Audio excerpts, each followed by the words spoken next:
อย่าเอิ้นว่าพ่อ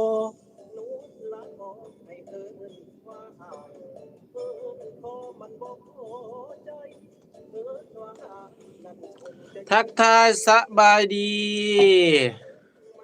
กับมื้อวันจันทร์เนาะพี่น้องเนาะสำหรับพนักงานทหารตำรวจนักเรียนนักศึกษาก็เขาโรงโรงเรียนคือเก่าปฏิบัติหน้าที่ปฏิบัติงานสำหรับชาวไร่ชาวนาชาวหัวชาวสวนก็คือเก่าบ่มีมื้อพักคือเก่า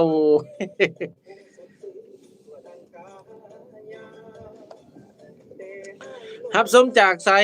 คอมเมนต์เล่นนำได้เด้อพี่น้องเด้อ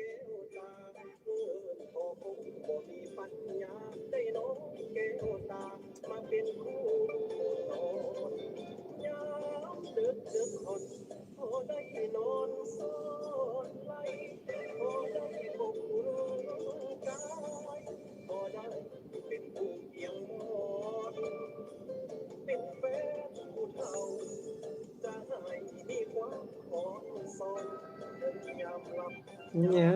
มนอน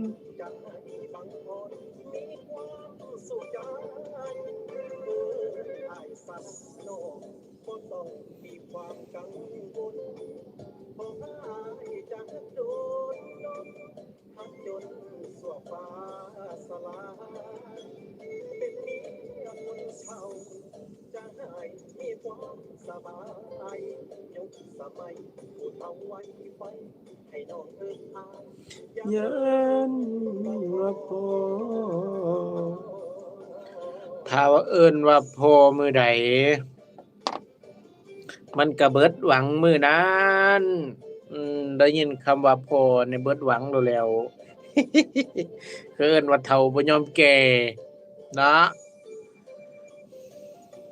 เฮ็ดจั่งใดสัตว์ใจมันยังเป่งยังปึงยังหนุ่มยังน้อยยังแน่นอยู่ปึกอยู่ จิตใจมันยังแน่นปึกอยู่